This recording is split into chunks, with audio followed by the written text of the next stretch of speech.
40 years ago, March 27th, 1975, it was 40 years ago, just this past March, I was flunking out of college. I had a 1.7 grade point average. I hope none of you can relate. I had a 1.7 grade point average. I was sitting in my mother's beauty shop. They still call it beauty shops now? What they call it now? Yeah, I was sitting in the beauty parlor. I was sitting in my mother's beauty parlor, and I'm looking in the mirror, and I see behind me this woman under the dryer. And every time she looked up, every time I looked up, she was looking at me, just looking me in the eye. And I didn't know who she was, and I said, she said, somebody give me a pen, give me a pencil. I have a prophecy. March 27, 1975, she said, boy, you are going to travel the world and speak to millions of people. Now, mind you, I was flunked out of college. I'm thinking about joining the Army. I didn't know what I was going to do, and she's telling me I'm going to travel the world and speak to millions of people.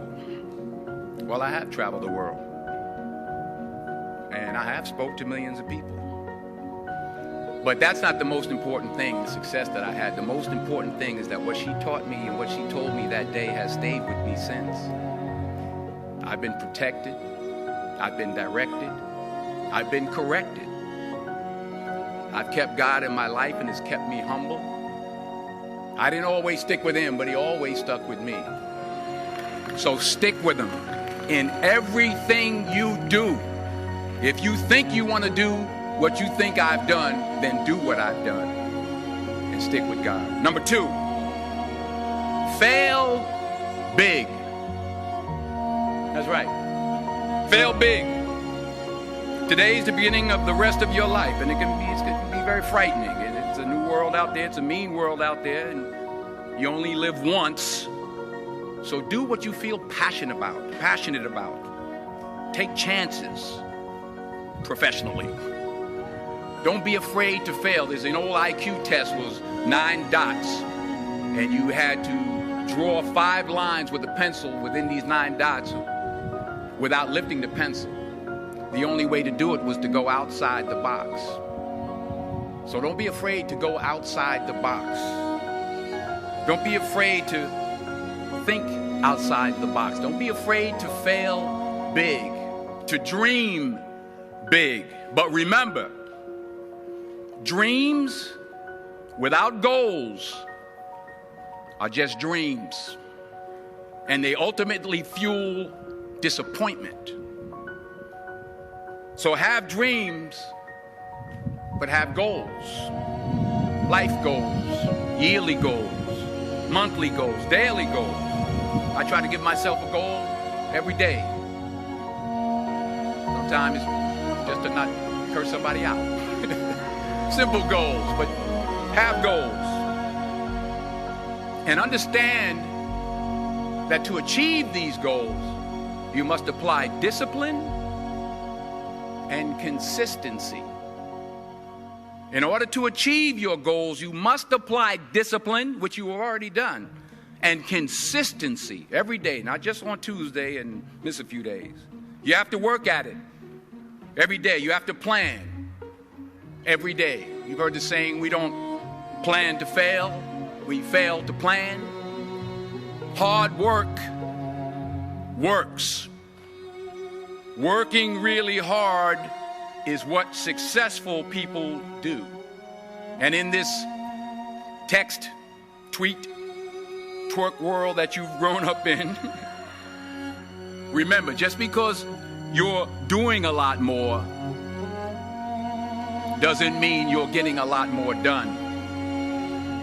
Remember that. Just because you're doing a lot more doesn't mean you're getting a lot more done. Don't confuse movement with progress. My mother told me, she said, yeah, because you can run in place all the time and never get anywhere. So continue to strive, continue to have goals, continue to progress. Number 3, you'll never see a U-Haul behind a hearse. I'll say it again. You'll never see a U-Haul behind a hearse. I don't care how much money you make, you can't take it with you. The Egyptians tried it.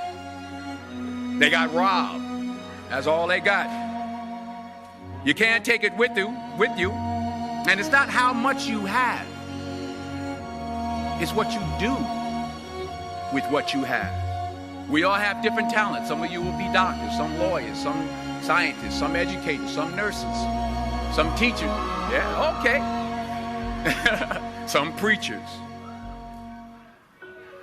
The most selfish thing you can do in this world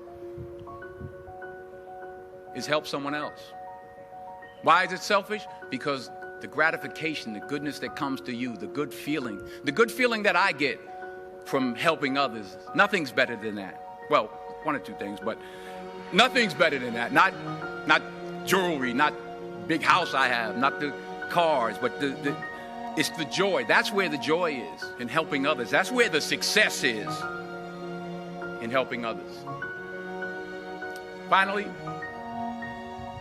I pray that you put your slippers way under the bed tonight, so that when you wake up in the morning, you have to get on your knees to reach them.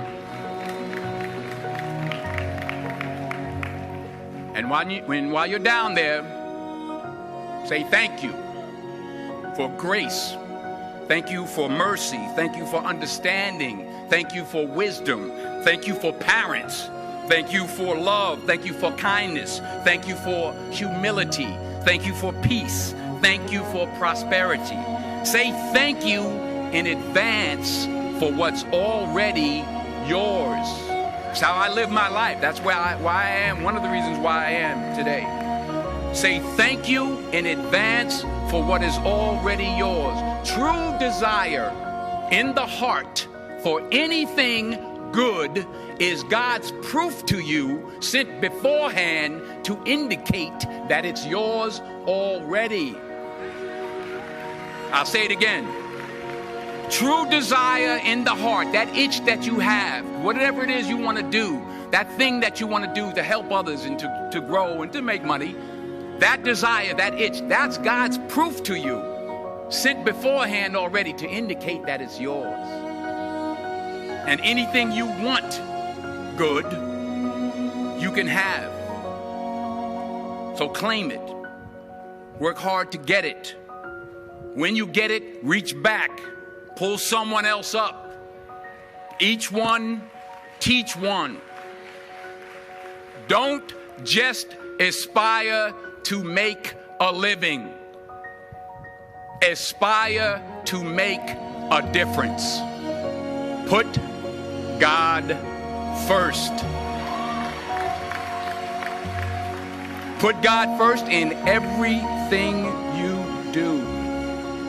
Everything that you think you see in me, everything that I've accomplished, everything that you think I have, and I have a few things, everything that I have is by the grace of God. Understand that. It's a gift.